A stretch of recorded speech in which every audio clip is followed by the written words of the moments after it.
وی سلورو کسانو د پاره خوشخبری ده چې نبی علیہ السلام وی چې دا خوشخبری خوش قسمت انسان دی یا توبه مبارکی دی وی نبی علیہ السلام مبارکی ورکړي دا سلورو کسانو د پاره یو هغه دی توبه لمن تابا کسبه یو هغه دی چې حلال مال ګټي نبی علیہ الصلوۃ والسلام مبارکی ورکړي دا د انسان نو د خپل دکانونو او د کاروبارونو خیال ساتي چې حلال مال او وصلحت سریرته دویم هغه انسان دا چې هغه کله ځان له ناس وي ځان له هغه بیا هم ښه کارونه کوي دې کې موږ او تاسو ډېر کېږي صوفیا در منبر و محراب جلوه می کند چوب خلوت می شود کار دیگر می کند وی بعضې کارونه په ظاهر باندې او خلکو مخامخ چې کوم دی ډېر ښه کارونه کوي خو چې کله خلوت ته شي بې نور کارونه کوي بے نور قصے کوي نو داسې انسان نبی علیہ الصلوۃ والسلام مبارکی ورکړي وصلحت سریرته چې د کوم انسان باطینی اعمال نجی اعمال سیکرټ ځان نه کوم کارونه کوي هغه د ښه کارونه کوي بدنیتی پکې نه وي د چا خلاف منسوبې نه وي او چې ځان نه وي ښه انسان وي وایي داسې انسان د پاره نبی اسلام توبه مبارکی دی وی د دې انسان د پاره وکرمت علانیته او ظاهری کارونه چې کوم کوي هغه د شرافت او د عزت والا کارونه کوي بل انساني کې د بهایي کارونه کوي او ګډ وډ کارونه کوي چې انسان په هغه باندې لعنت وایي داسې کارونه چې کوي دا بده خبره چې کوم انسان داسې کارونه کوي چې د فضیلت د شرافت د کرامت والا کارونه نبی رسول الله وایي خوشخبری او مبارکی دی د دې سړي د پاره او بل وعزل عن الناس شره چې د بل انسان نه خپل شر لري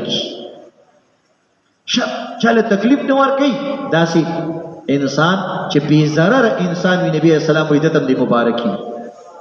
عزتمندو یو عمل کې خدان راول او سره روایت کوي توبه لمن عمل بعلمه وایي د دې کسانو د پاره خوشخبری ده چې الله ول علم ورکړي دي پوهه ورکړي ده سمج او عقل ورکړي دي او دا د خپل علم او د خپل عقل د خپل تعلیم او د خپل اوخیارتا نه فایده والی او څخه عمل وکړي اوخیار انسان او با علم او تعلیم یافته انسان چې کله دا بد کارونه کوي دا ډېر بد ښکاري ځکه دا علم عقل تعلیم دیم د دې لپاره چې تا سم کی او چې دا څیزونه تا سم نه کی نو بیا ته د دنیا د ټول نه عظیم جاهل انسان بهرحال یو عمل دا چې لمن عمل بعلمه خپل علم باندې او خپل سمج مطابق صحیح عمل وکړي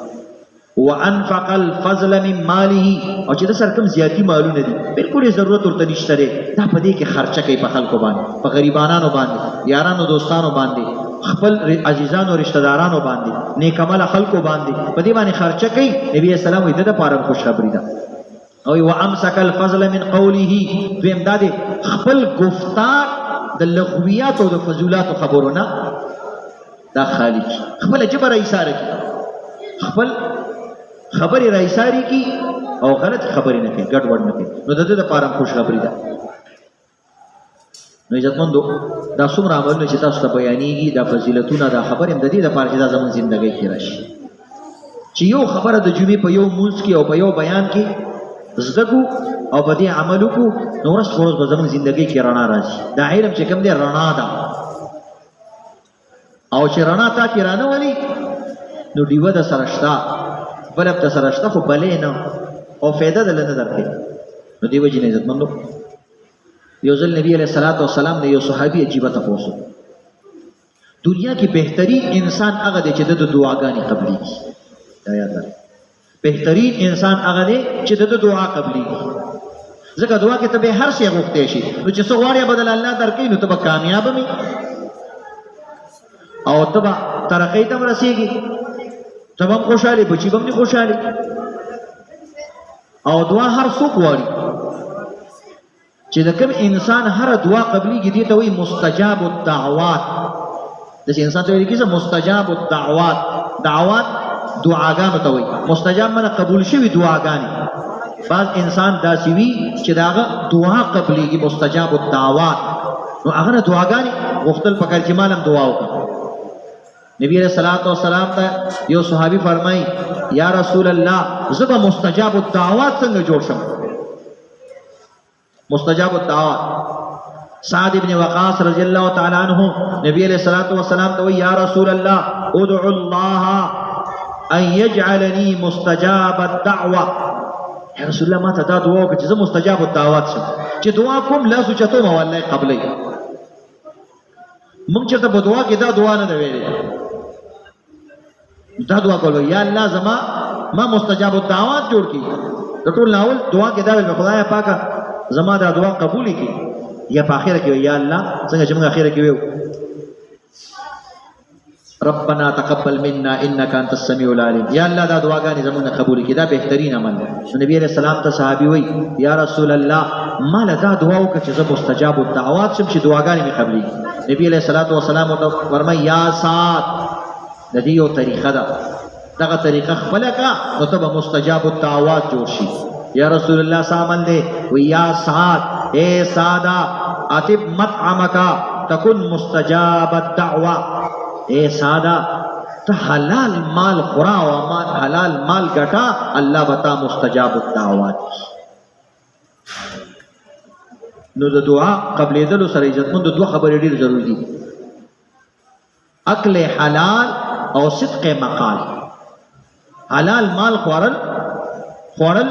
او دا شان عزتمندو د دروغو نه ځان محفوظ کول دا ډېر زیات ضروري. بې نبي صلی الله علیه وسلم قسم وخورو والذي نفس محمد بيده، وې د محمد سا چې د کوم ذات په لاس کې د په هغه ذات مې د قسم وي ان العبد ليقذف لقمة الحرام في جوفه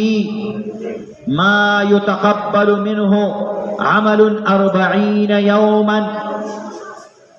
نبی صلی الله علیه وسلم په هغه ذات مې د قسم وی چې زما ساده کم ذات پلاس کړه،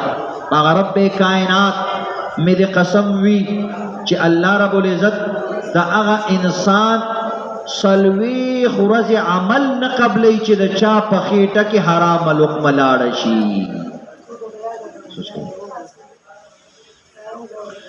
وَأَيُّمَا عَبْدٍ نَبَتْ لَحْمُهُ مِنْ سُحْتٍ فَالنَّارُ أَوْلَى بِهِ. او چې د کوم انسان بدن په حرامو باندې جوړ شي نبی علیہ السلام وی د پاره د جهنم اور بیا ډیر بهتر دی. انده بالته چې په بعض روایتو کې راځي 15 سورځي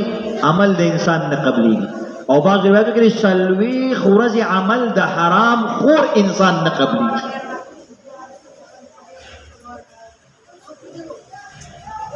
نو عزتمندو د حرامو نه زیات، ځکه حرامو سره اصل کې د انسان باډي جوړېږي، اډو کې غوښه پلی دا ټول چیزونه په دې چې کوم خوراک ته تکې پاغې باندې جوړي. یو خوراک چې د حرامو شو نو د بدن هر جز ته او هر اندام ته د دې اثر رسي. نو بیا که دا عبادت کې تخکته پورته کېږي بیا دا عبادت کې نه قبلېږي. خو د عبادت د نه قبلېدو څه معنا ده په دې ځان پوه کړئ. فرض عمل د انسان هر حال کې قبلېږي چې انسان یې کوي، خو په دې باندې چې کوم اضافي د الله وعدې وي او ثواب یې هغه ثواب درته نه میلاوېږي.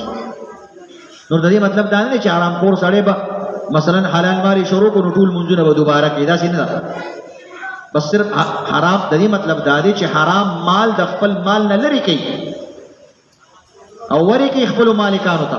نو چې په کومه ورځ باندې ته د حرام مال خپلو مالکانو ته حواله کړي او توبه وباسي نو بس هغه زاړه منځونه به دې واپس پیسې شي. نو قضا ده باندې دغه منځونو روجو د حج نشته، خو ثواب په درته د دې نه میلاوېږي. ثواب په درته هلې میلاوېږي چې کله ته د حرام مال نه توبه وکړې او خپل مالکانو ته واپس کړې. دا یو روایت کې دي من اشترى ثوبا ب10 دراهم. عبدالله بن عمر رضی الله تعالی عنہ فرمایي چې کوم انسان په 10 روپۍ باندې یو شی واخلي یا خرڅ کړي وفيه درهم من حرام، خو په دې 10 روپو کې 1 روپۍ د حرام وي وګټله او یا غسیږي واغستو په نو لم يقبل الله عز وجل له صلاة ما دام عليه. دې انسان منځونه به نه قبلي، ثوابونه ته په دې منځونه نه ملاوي. به خبره ډیره سخت وکړه